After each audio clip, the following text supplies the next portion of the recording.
우리에게 주신 하나님 말씀은 빌립보서 4장 4절로 7절까지의 말씀입니다. 하나님 말씀은 빌립보서 4장 4절로 7절까지의 말씀입니다. 제가 대신해서 봉독해 올려드립니다. 주 안에서 항상 기뻐하라. 내가 다시 말하노니 기뻐하라. 너희 관용을 모든 사람에게 알게 하라. 주께서 가까우시니라. 아무것도 염려하지 말고 다만 모든 일에 기도와 간구로 너희 구할 것을 감사함으로 하나님께 아뢰라. 그리하면 모든 지각에 뛰어난 하나님의 평강이 그리스도 예수 안에서 너희 마음과 생각을 지키시리라. 아멘. 오늘 본문을 가지고 감정으로 상황을 지배하는 승리자라는 말씀의 제목으로 우리 주님의 말씀을 증거하겠습니다. 사도 바울은 우리에게 항상 기뻐하라고 가르칩니다. 여기에서 항상에 해당하는 판토테는 모든 전체에 라는 뜻의 판과 시간, 기간을 가르치는 호테의 합성어입니다. 즉 항상 기뻐하라는 말은 모든 시간을 기뻐하라는 것입니다. 저는 오늘 이것을 이렇게 여러분에게 전하고 싶습니다. 우리의 모든 상황은 솔직히 다 기뻐할 만하지 않습니다. 우리의 삶 속에서 일어나는 일들을 보면 때로는 화가 나고 때로는 고통스럽습니다. 이것들은 기뻐할 만한 일들이 아닌 것이 분명합니다. 그러나 하나님은 모든 시간들을 기뻐하라고 명령하고 계십니다. 비록 이 상황은 슬픈 것 같아 보이지만 전체 시간 안에서 보면 더한 기쁨이 있을 수 있는 바로 하나의 시간이 되기 때문입니다. 그래서 히브리서 기자는 이렇게 증언합니다. 무릇 징계가 당시에는 즐거워 보이지 않고 슬퍼 보이나 후에 그로 말미암아 연단받은 자들은 의와 평강의 열매를 맺느니라. 비록 지금의 상황은 즐겁지 않고 슬퍼 보이고 고통스러워 보이지만 이것이 분명히 의와 평강의 열매를 맺는 우리의 시간의 하나라고 하는 것을 가르쳐주고 있는 것입니다. 그래서 성도는 단편적인 지금의 시간이 아니라 전체적인 시간을 보고 걸어가는 자들인 것입니다. 그리고 오늘 성경은 그 근거가 바로 주님이라는 것입니다. 사도 바울은 항상 기뻐하되 주 안에서 기뻐하라고 가르칩니다. 즉 우리가 항상 기뻐할 수 있는 그 근간과 이유가 바로 우리는 주님 안에 있기 때문이라는 것입니다. 바로 이러한 것이 믿음의 눈으로 바라보는 것입니다. 우리는 상황이 우리의 감정을 지배한다고 생각합니다. 그래서 상황이 좋으면 감정이 기쁘고 상황이 나쁘면 감정도 나빠진다고 생각합니다. 하지만 성경은 성도는 그렇게 사는 것이 아니라고 말합니다. 적어도 성도는 상황이 감정을 지배하는 게 아니라 바로 감정이 상황을 지배할 수 있다고 가르치고 있는 것입니다. 16강전에서 한국과 이탈리아가 맞붙은 적이 있습니다. 이탈리아는 그야말로 축구 강호인 나라입니다. 누가 보아도 한국이 이기기가 쉬운 나라가 아니었습니다. 그런 상황에서 천금 같은 페널티킥을 한국이 받게 되었습니다. 그야말로 한국이 이탈리아를 이길 수도 있는 그러한 기회를 얻게 된 것이지요. 하지만 페널티킥을 찾던 안정환 선수는 그만 실축하고 맙니다. 2002년 축구의 열기가 뜨거웠던 그 당시 이 일은 얼마나 화가 나고 슬픈 일이었는지 모릅니다. 그리고 얼마 있지 않아서 이탈리아가 우리에게 골을 결국은 넣게 됩니다. 그렇게 1대0으로 끌려가며 이제는 경기 종료 2분이 남아 있었습니다. 그런데 설기현 선수가 상대 수비가 맞고 떨어진 볼을 극적으로 성공시키게 됩니다.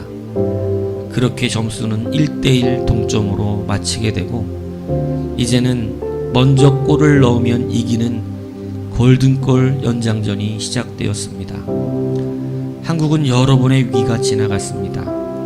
그리고 종료 3분이 남았을 때 이영표 선수가 올린 골을 안정환 선수가 헤딩으로 골을 만들어 2대1의 극적인 역전승을 이루어 한국은 8강에 진출하게 됩니다. 페널티킥을 실축했던 안정환 선수가 죽일 놈에서 국민 영웅으로 바뀌는 순간이었습니다. 대한민국 전체가 난리가 났습니다. 많은 사람들이 길거리에 나와서 승리를 맡기겠습니다. 지금서 생각해보면 이런 극적인 승리여서 더 기뻤고 더 재미있었던 것 같습니다. 그리고 그때 그렇게 안정환 선수를 욕하고 마치 졌다는 듯 화를 냈던 것이 얼마나 가벼운 행동이었는지 생각해 보기도 했습니다. 그렇게 사람들은 순간순간 상황에 울고 웃고 천국과 지옥으로 갑니다. 그래서 그 기복을 이루 말할 수가 없습니다. 하지만 오늘 본문은 성도는 그러한 현재 상황에 이리저리 흔들리고 그러한 감정의 기복을 느끼는 자가 아니고 모든 시간을 바라보기에 그리스도 예수 안에서 항상 기뻐할 수 있는 자라고 가르치고 있는 것입니다. 이런 믿음을 가진 사람만이, 그리고 성경은 순종의 길을 묵묵히 걸어갈 수 있다고 가르칩니다. 오늘 본문에 너희 관용을 모든 사람에 알게 하라고 하는 그 관용이라는 말은 무엇에 대하여라고 하는 의미의 전치사 페피와 복종하다라는 말의 의미의 동사 에이코의 합성어에서 유래한 것입니다. 이 말은 성도가 모든 상황에 대하여 복종할 수 있는 모습을 말하는 것인데, 이를 한글 성경은 관용이라고 표현한 것입니다. 이는 세상의 사람들처럼 순간순간을 사는 것이 아니라 모든 시간을 바라보는 믿음이 있기에 넓은 용서와 이해 그리고 인내를 감당할 수 있다는 의미입니다. 성도가 전체 시간을 바라보며 기뻐할 수 없다면 그 사람은 관용할 수 있는 사람이 될 수 없습니다. 넓은 용서와 이해, 인내를 할 수 없다는 의미입니다. 즉 성도가 용서할 수 있고 이해하며 관용하고 인내하고 참아낼 수 있는 그러한 근거는 바로 순간을 살기 때문이 아니라 모든 시간의 그 결과를 그리스도 예수 안에서 믿기에 가능하다고 오늘 본문은 가르치고 있는 것입니다. 우리가 만약 안정환 선수가 다시 결승골을 넣을 줄 알고 있었다면 굳이 페널티킥을 실수했다고 욕하고 서운해하며 화를 내지는 않았을 것입니다.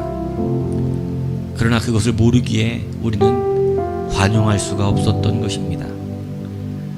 모든 시간을 믿으며 기뻐할 수 있는 사람은 그래서 말씀의 순종이 가능한 것이라고 오늘 성경의 원문은 우리에게 가르쳐주고 있습니다.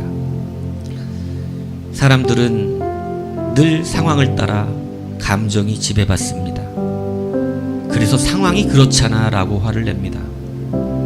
하지만 성도는 감정이 상황을 지배해야 합니다. 그래서 본문의 6절은 이렇게 가르치고 있습니다. 아무것도 염려하지 말고 다만 모든 일에 기도와 간구로 너희 구할 것을 감사함으로 하나님께 아뢰라. 그리하면 모든 지각에 뛰어난 하나님의 평강이 그리스도 예수 안에서 너희의 마음과 생각을 지키시리라. 우리가 모든 시간을 통찰하시는 하나님을 믿고 그 안에서 염려하지 않으며 기뻐함으로 감사함으로 하나님께 이 모든 것을 아뢰면 하나님은 우리의 감정을 평강함으로 지켜주시고 기뻐함으로 바꾸어 주신다고 말하고 있는 것입니다. 그러므로 상황을 근심하지 마십시오. 그리고 하나님께 아뢰는 지혜를 가지십시오. 어리석게 혼자 모든 것의 상황에 아파하면서 그 상황에 넘어지면서 감정이 이렇다 저렇다 가벼운 사람이 되지 마십시오. 우리는 어떠한 상황 속에서도 하나님을 믿기에 기뻐할 수 있는 자들입니다. 그것은 상황에 지배되는 자가 아니라 모든 시간을 감당하는 하나님 믿는 믿음으로 순종해 나가는 것입니다. 오늘 이렇게 우리에게 가르쳐준 사도 바울은 그는 여러 번 매를 맞은 자였으며 감옥에 갇히기를 자주 했으며 복음을 증거하면서도 소망을 가질 수 없는 수많은 상황에 목도되었던 자입니다. 하지만 그는 이렇게 가르치고 있습니다. 그리스도 예수 안에서 우리의 마음과 생각을 하나님이 지키실 것이라는 것입니다. 성도는 결단코 근심하는 자들이 아니며 감정을 따라 이렇다 저렇다 말하는 자들이 아닙니다. 하나님께서 우리의 마음과 생각을 지키심으로 늘 평강 가운데 모든 것을 바라보며 지키며 인내하며 그래서 용서하기도 하며 관용할 수 있는 능력을 가진 자들인 것입니다. 성도는 절대 망하는 길을 가지 않습니다. 지금 상황이 비록 여의치 않아도 주님께서는 우리를 반드시 승리하는 길로 인도해 가십니다. 그러므로 믿음의 눈을 들어 주님을 바라보고 상황의 감정이 무너지지 말고 모든 시간을 통찰하는 참된 믿음을 가지고 기뻐하십시오. 그래서 세상이 우리 믿는 성도들을 볼 때는 도무지 이해가 가지 않는 것입니다. 저 사람은 무엇이 그렇게 날마다 기쁠까? 우리가 볼 때는 슬플 일이 많고 고단한 일이 많고 염려할 일이 많은 것 같은데 그는 늘 기쁨이 충만하다 이렇게 보여지게 되는 것입니다. 그래서 이전에 우리 성도들은 모두 보면 기쁨이 그들을 지배하는 것 같아 보였습니다. 하나님의 모든 그러한 시간들을 믿으며 그 안에서 기뻐하며 그것을 관용하며 살아왔기 때문에 그렇습니다. 그러나 지금은 세상의 사람이나 교회인들이나 이것이 구별가지 않습니다. 성도들도 늘 염려하고 근심하고 감정이 지극히 그를 지배하며 미래가 없는 자와 같이 말하고 미래가 없는 자와 같이 살아가고 있기 때문에 그렇습니다. 오늘 우리의 결론은 하나님이 이미 마련해 주셨습니다. 그러므로 우리는 반드시 승리하는 길을 걸어갑니다. 지금 먼저 골을 먹었다고 우리가 그 선수를 욕했던 어리석은 사람들처럼 결과를 모르는 자들처럼 미래를 모르는 자처럼 주님만이 아니라 주님 바깥에 있는 사람들처럼 말하고 그렇게 살아가지 마십시오. 다시 오늘 이 본문의 말씀과 같이 주 안에서 모든 것을 기뻐하는 믿음과 능력과 그러한 관용을 가지십시오. 상황이 감정을 지배하게 두는 어리석은 자가 되지 말고 하나님이 주시는 평강으로 모든 상황을 지배해 나가는 그러한 참된 성도로 살아가십시오.